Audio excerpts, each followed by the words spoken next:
towards the end of 2017, Profoto launched its first speedlight ever, the A1, and it was controversial as hell. Even I was skeptical of it, but what happened over the course of 4 years for me to amass over 8 of them as a collection?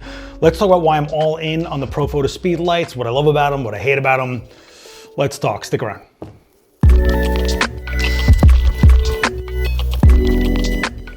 What's going on, everyone? Seth Miranda here, coming from my studio here in Manhattan. If you don't know who I am, I'm a pro photographer right here in New York, and I do a lot of videos on photo nerd stuff. So if you're into that, go ahead and hit subscribe. All right, the Profoto A1, A1X, A10. These are the evolutions of the Profoto Speedlight system.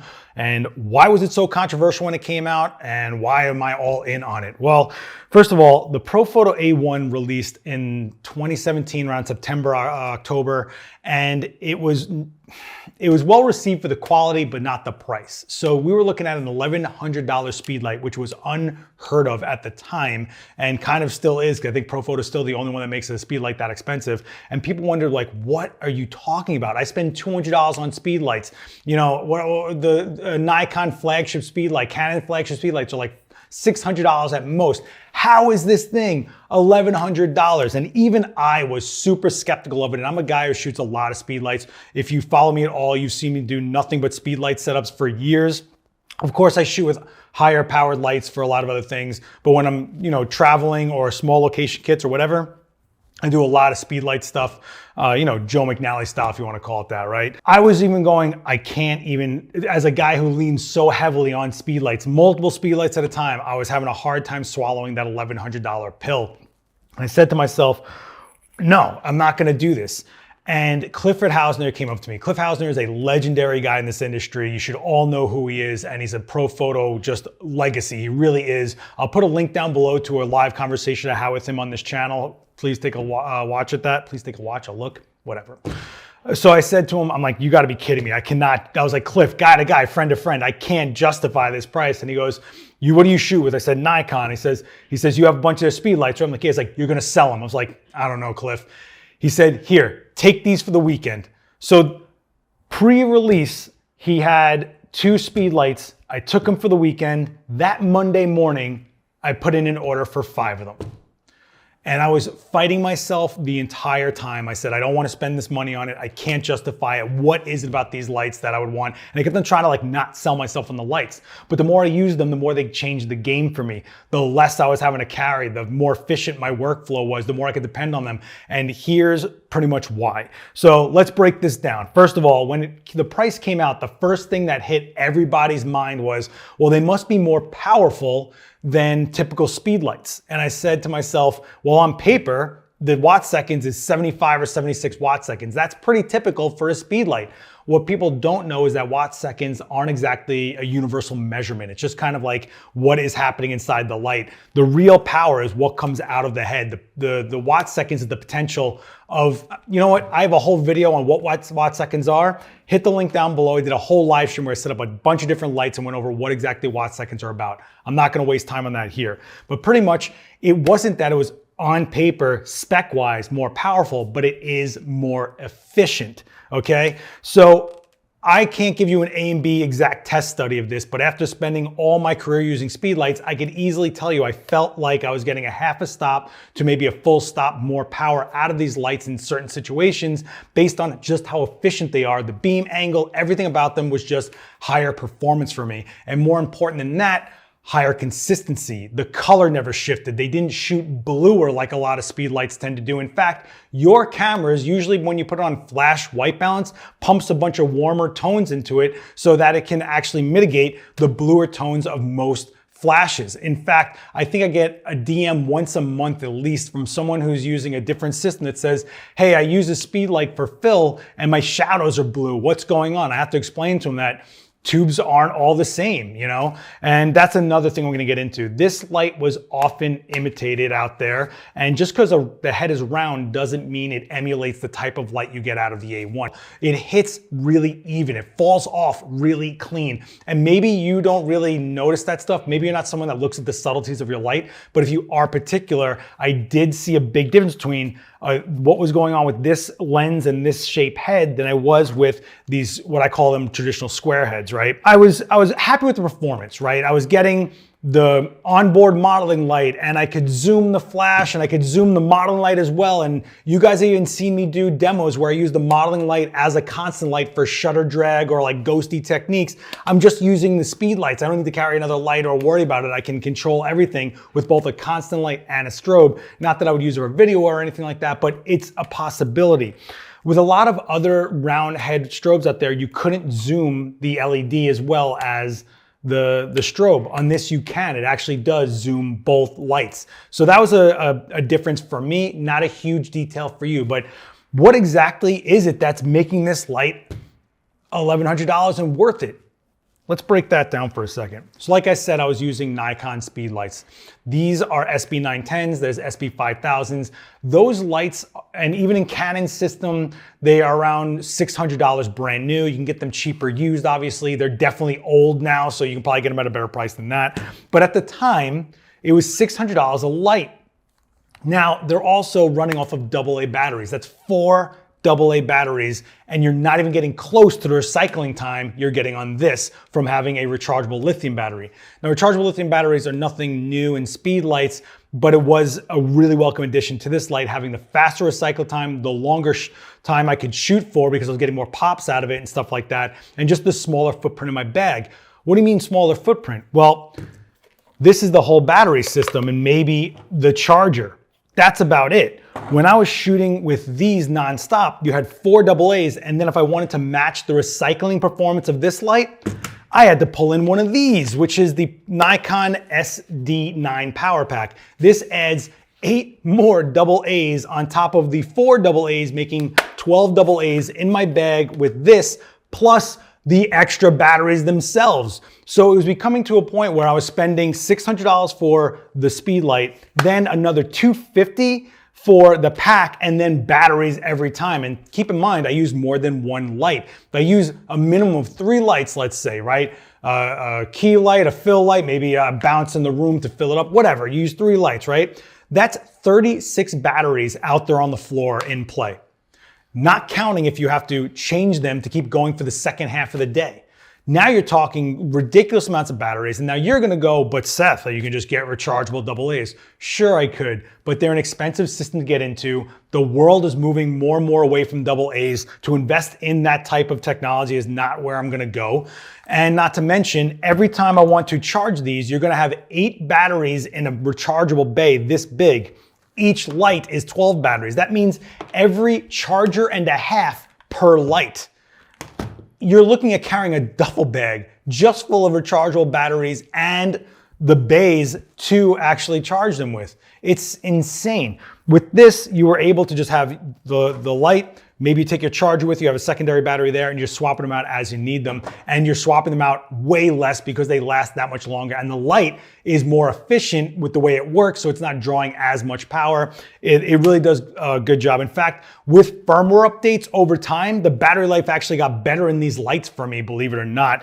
And the batteries themselves became higher capacity as the A1 went to the A1X and to the A10. They actually made the batteries higher capacity, but still backwards compatible with the older battery, so you weren't stuck, but you could have better battery performance if you wanted it. So as far as cost goes, if this was $600 plus $250, throw another like $50 to whatever money on top of that for batteries, you were touching over $900. For an extra $100 or $200, I was getting this. Another difference is that these definitely shoot bluer. Like I was talking about before, these heads tend to have a bluish tone to them on a lot of speedlights. It's not as drastic on the higher end Nikon and Canon speedlights, but it is there. And if you're someone like me who shoots Profoto in the studio with B10s, B1Xs or whatever, and you want to throw this into the mix, the color just matches. That was a huge thing for me. You know, when you're shooting and this becomes your trigger and you're shooting and you just point this at your model or whatever you're shooting and just put in a little bit of power and just break the shadows a little bit. You don't change the pattern of light, you just fill in those shadows a little bit. Well, for it to match the color was a huge game changer for me. But the biggest game changer was easily the footprint in my case. You know, when I go around, I'm carrying around 5 Speedlights at all time. That means there's 4 in my roller case, 1 in my bag. So I always look at my backpack as I can always shoot out of my backpack, right? I have my camera, laptop if I'm gonna tether, some lenses, and a Speedlight so that if I'm ever in a hard situation, I can at least do something with a bounce flash on camera, something, just something. I tend to really like the on-camera Speedlight as my trigger because, like I said, I like to use them as on-camera fill in a pinch. In certain situations, I really do lean on it a little, maybe even a little too much.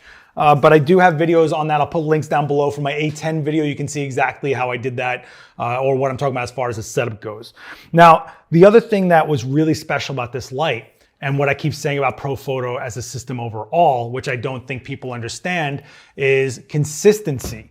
Now, I'm not just talking about the performance consistency when I'm referring to it always fires at the power I set it to, or that the color doesn't shift, which some of you might have encountered with some other brands, that as your light gets warmer, it actually does get more orange as you shoot sometimes, or shifts color completely. I even have some references where there were some strobes out there that shot green out of nowhere. It's not like it shoots like a gelled green light. It's just a subtle difference. But if you're someone like me that shoots commercial makeup, portraits, you're looking at skin tones, you're trying to get color accuracy, it's a big deal. And trying to get lights that don't all match up to then in post edit it so that areas of your photo are just meticulously edited to it's just ridiculous. So for me, you kill that situation or that problem during the shot. You know, you end it before it starts. And that's what I do with the Profoto system. But as far as I say consistency goes, one of the coolest things about Profoto, one of the things that I pay for,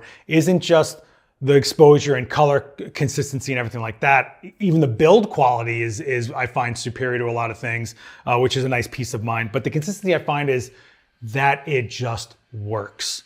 And here's what I mean. I think maybe 3 times a year minimum, firmware updates pop up for these lights. And Profoto's constantly testing them with all systems, Nikon, Canon, Sony, Fuji, whatever that they're compatible with currently. They're constantly looking for things to adjust, fine tune, and just make it work. In fact, when the Nikon Z9 came out, Profoto sent out a release to all its pro members or whatever their email list and said, hey, if you got a Z9, don't worry. We are making sure that day one, everything works with our system with that camera. High speed sync, TTL, whatever it's got to do to talk to that system, we got you covered. And what's even better than that is the firmware is super easy to update. I can't say that about all light systems. There's a lot of lighting systems out there that make it incredibly difficult for you to update your firmware if they even decide to give you firmware updates to continuously work clean with newer cameras, newer systems. You might buy a new camera and find your lights aren't working the same, like TTL might be a little bit off or whatever the case might be. That's one of the things you're paying for with pro-end gear is the support, the fact that it's there, the fact that it just works for you, you know? And every time I update the firmware, the lights just get that much better. I'm seeing longer battery life like I've mentioned, and they even changed the menus in some cases to make them more efficient, cleaner, easier to use. And that'll take me to my next point, is that these lights are insanely easy to use. Even people that absolutely hate Profoto can admit that the interface to the Profoto system is just so easy to use and intuitive that they don't spend time going, wait, I hold this, spin this, how do I get to that? I mean, on some of these older Speedlights or even current Speedlights that are budget brand, it's like playing freaking Space Invader or something. You cannot figure it out sometimes, or what you gotta hold, spin this, hit this button, oh, this button changed which command it is, then I have to hit it again, go to the second sub menu. What? It's ridiculously easy and you're just off to the races shooting and you're in it. There are definitely things I don't like about it, but we're gonna get to that in like the last half of the video. And speaking of brands, by the way, that do lower cost versions of things, that's kind of where you start seeing some things happen that gives you a good comparison of what actually is valuable about this light. So first of all, the price differences in the brands that decide to do versions of this, which I think are funny because when this light came out, it was so controversial. People were just bashing the snot out of it. And then all of a sudden their brand started making a version of it. It's like, oh, I like this light. Well, that light wouldn't have existed if the R&D for this didn't come through first. And if, 8% of what I pay for in this light goes to R&D to make sure I get cool stuff coming my way, I'm fine with it. But then again, I do this for a living. And if you're just a hobbyist, this might be just ridiculous for you, and I totally understand that. But what you should know about some budget brands that happen to have versions of round head flash, they just are round-headed flash. Like, they are usually a straight bar tube that happens to be in a circle Fresnel. Doesn't make it shoot even. In fact, like I said, the LED doesn't zoom with it. That might be nothing to you, but for someone like me that wants to have all that control or even see where my light's spreading while I'm zooming the head, that's the point of the modeling light to me, is to see where it's hitting. It's a nice little bonus. But the real thing is, every single one of those that I've tried out, and I'm not naming any brands, but they've eventually either misfired, shifted color, or definitely have come across lights that just overheat. And for me, I cannot stand a light that overheats on me. That means I'm at a mystery of when I can start shooting in. I'm at a mystery of when this is gonna hit. What if I'm doing a job and all of a sudden I just went a little too hard and that light didn't like it, and all of a sudden it's telling me I gotta wait? That's not acceptable for me. I don't want people around me that come to me for a service, or that I called in their time and their resources to come to my studio or go to a set, and then I got to tell them to wait because of the choice I made in my gear, right? But again, I'm going hard at this stuff. I have to rely on this stuff to pay 2 New York City rents and continue my life. If you're just a consumer that's just having a good time shooting photos and you don't want to spend a lot of money, that is totally okay. There's nothing wrong with that. I'm just sharing my experience with what's out there and why I went all in on, I'm up to 8 of these things. There actually is a reason for the 8. I don't know if I should get into that actually, but what I'm trying to say is the price of pro gear isn't blind. It isn't like, a fashion brand that is the same jacket, but for some reason you're paying for the label. That really isn't what's happening here. In fact, if you want to get crazy argumentative with me, the A10 is the latest version of this flash at the time of this video. That light is over $1,000, sure. But the A1X, which they did just discontinue, but there is stock of it out there. Even I'll put a link down below, and hopefully it's still there, but they're $600 to $700 right now. That is the price of a brand new version of a Nikon or Canon, which is, think about that, right? So there are options out there. You can even get an original A1, which I probably wouldn't. I would at least go with A1X as your baseline. Let the A1 kind of fade out a little bit, unless you get it ridiculously cheap. But the A1X is still getting firmware updates and stuff, so I would stick with, and it has a stiffer bounce head and a few other differences that I really think are key beyond the original A1. That being said, my argument is you can still find this system a little more easy on the wallet. Maybe it's still expensive for some people out there, but instead of $1,000 paying $600, $700 for a brand new one, or even less used, and because it's a really well-made brand, used versions of this are probably better than used versions of other brands. So that being said, you don't have to be out of the loop in case you want to try one of these lights out. In fact, I know rental houses that even have these lights if you want to just check it out for yourself. So aside from the reliability, the infrastructure as a whole of it being like less to carry around and stuff like that, the efficient power that I feel like I get a little bit more out of it because it's using the power more efficiently, or the fact that I feel like the light hits more even because the Fresnel is just that much even and the fall off is clean. The light out of these, I'm very happy with. I am not, in fact, if you've been following me, you've seen photos from these for half a decade now, all of my Instagram, and you've seen me use them live. And that's the other thing is, if you want to see these lights in action, I have plenty of live demos on this channel that you can check them out, and you'll see just how efficient they are and how much they don't fail. They don't misfire on me. I can't even count on one hand. There's like the amount of times these have misfired on me is like not even an issue in my head. I don't even think about it. But when I was running stuff like this, there was plenty of times where I'm like, oh, did it fire? Did the optical trigger see it? I don't know. Speaking of optical triggers, why don't we get into what I don't like about these, because I feel like I've been cheerleading the hell out of them. So Profoto had 3 chances to get this light where I wanted it, and it's close, but it's kind of not always there. The first thing is, the A10 is the latest one. It's still using micro USB.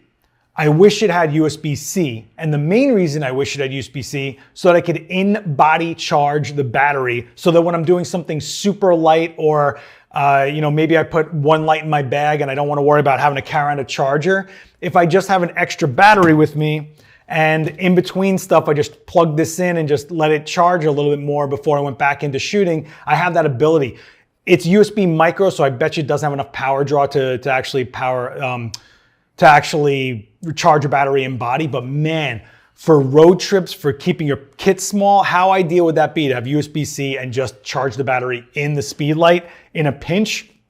Oh, Profoto, make it happen. Probably my other gripe would be that you only can control 4 groups at a time when you can go to A, B, C, D, E, F on these lights. Well, I can only go to A, B, C, D on this control panel. I can never cycle to E or F somewhere. If I have a light that's out there in the field in that group, I'm kind of screwed. I have to go up to the light to change it. Not cool. However, I will admit that the A10 has Bluetooth, which from an app on your phone, you can totally change whatever you got to do on the light from the app. But I shouldn't have to do that. That's my thing. I will say though, and I hate to go backwards, but if you guys wanted an organized video, you'll be watching my channel. My channel is all over the place. I will say that as far as the Bluetooth goes and the app and all that stuff, when I first heard about it or Profoto had a meeting and pitched all of it to us, I was like, yeah, I really don't care about Bluetooth in my lights. I don't care about a phone app. And then I started using it and I was like, you know what? I could see where this would be really cool, especially if Profoto made an app that goes on your desktop. So you have your tether and all your light control right there on your laptop. So if you have lights all over the place and you're in a bigger setup, you could just go through the Profoto app on a desktop, but it doesn't exist right now. Hopefully they change that. That's another thing I would like changed. But a plus side to the Bluetooth, I can update my lights in 30 seconds. The app works so well. It automatically connects. I'm not a guy for Bluetooth or apps. I hate having to get things to pair, get things to talk. I can't stand it. No matter what brand has put out there, I've hated it. But somehow Profoto has made it super clean. And when I go to the light that I have connected to my phone, it tells me there's a firmware update. And in 30 seconds, my firmware is updated and I know everything's just gonna work. I don't have to worry about plugging in cables and worrying things will work. The A10 at least lets you do that. The A1X doesn't, the A1 doesn't. They don't have Bluetooth, so they won't let you do it. But clearly Profoto is trying to get all their lights to do Bluetooth firmware updating as they go forward with the B10, the B10 Plus, all those kind of lights. So that being said, the other thing that I really wish would happen here is a firmware update so that I could do things like multi-pop. For whatever reason, Profoto decides not to put in multi-pop in a light that can recycle incredibly efficiently, fast, and just can do it. It can totally do it, so why not let it? This flash has multi-pop and it's running off of double A's and it's barely getting the job done when it's starving for power. You know, this light is totally meant for fast recycle. Come on, Profoto, give me a firmware update, give me multi-pop, what are you doing? But you know, you can go up and down with Profoto telling them all the things you want and they just kind of do what they think they want, that you want. They don't really kind of listen to us too much. So I don't know, not to knock on Profoto for that, but there's definitely things that people are like yelling at them to do and you know, where is it? So this one's easy though. That's just a firmware update to just give us an option or a mode that pop, pop, pop, pop, pop, pop. It'd be so awesome. I don't know what's going on here. That aside, my only other hardcore gripe would probably be that there's still, to this day, no optical trigger in this light. You either fire it from on camera or with their radio, or you don't trigger it at all. And that kind of bothers me. I would like to have the ability to have an optical trigger in here. So if I'm somewhere that there are mixed systems or I'm at some sort of rental house that might not have Profoto, I can still throw this in the mix while I'm out there. Whatever the case, the fact that it doesn't have optical triggering, it's like the only speedlight I can think of that doesn't have optical triggering in this day and age. It's kind of crazy to me. I don't know why that is, but hopefully that becomes a future evolution of this light. The A10 is still a great light overall. If there was anything left for me to kind of like complain about, it would probably be that I can't do TTL in group D, E, or F. those 3 groups are always non-TTL. I keep that in my head so that depending on, when I'm setting up my lights, how I want them to go with it. Like if I'm doing like hair lights or whatever, I don't really need TTL for a hair light or rim light or whatever. I can just kind of get a feel and dial it in, but I kind of shouldn't have to, right? All these other systems allow for TTL no matter what group you're in. Profoto should be able to do that as well. I don't know if that's a future thing. I don't know what's going on with that, but it does seem like Profoto's got some future ideas in mind with the way the Bluetooth is being implemented. Like I said, I really would hope that that whole Bluetooth thing with all the menus for the lighting ends up inside cameras that also have Bluetooth, so we can just access our lights from inside our cameras. Would be sick. So anyway, I feel like I'm rambling on this one. I just wanted to go over what's up with these lights. I looked around and realized how invested I am in this system, and to address the 8 speed lights in the room.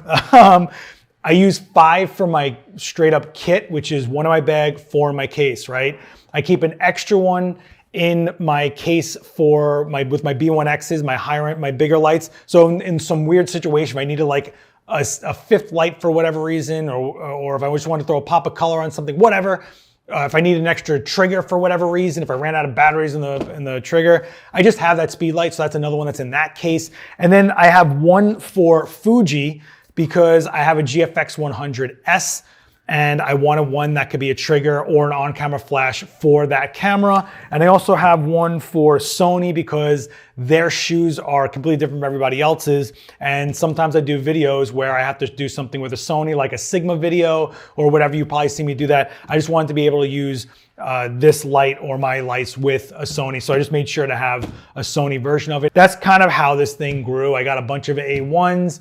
I bought into some A1Xs because I thought the changes were significant enough. And then I ended up getting like a couple of A10s just because the Bluetooth was really good and it worked really well with the B10 that I'm putting in there. So lo and behold, I kept on losing reasons not to keep going into this system, and I truly do believe that these speed lights were a game changer for me and my workflow. Your mileage may vary, and I totally understand people not wanting to spend this much on lights, but if you haven't noticed, I believe in the investment in my kit starts at the lighting, lenses are next, and then the camera. The camera is like the thing you kind of move into for a while. The lenses are always there because that's the system you're in, but lights can change everything no matter what camera you're shooting. You get quality lights and you learn how to actually create the light you want to document. It's really an incredible thing, and I'm pretty sure that's why you're probably on my channel to begin with, is some lighting, more lighting than camera gear stuff, but whatever. Let me know down below if you were appalled by the Profoto Speedlight when it was launched. I know you were. Everybody yelled at me about it. And then when I bought into it, they thought my favorite is being called a shill every time I do a demo. And it's like, how am I a shill if I bought it myself? How? That being said, the last point I'm going to tackle here is people will tell you that why would you go for something like this with lower power when you could buy something that's 200 watt seconds, that's the same footprint and less cost? Well, I answered that question in my 5 myths about speedlight video. I'll put that link down below. You guys can please check that out. Don't forget to hit me down in the comments. I'm answering everything I can down there. Hit like, subscribe to the channel for more videos like this, share it around, and if you haven't yet, join my Discord. I got the link down below. Yell at me on Twitter, check out my work on Instagram. But for now, this was way too long a video about speed lights that you probably don't even care about. So, my name's Seth Miranda, and I'm gonna go find some water. Later, guys, peace.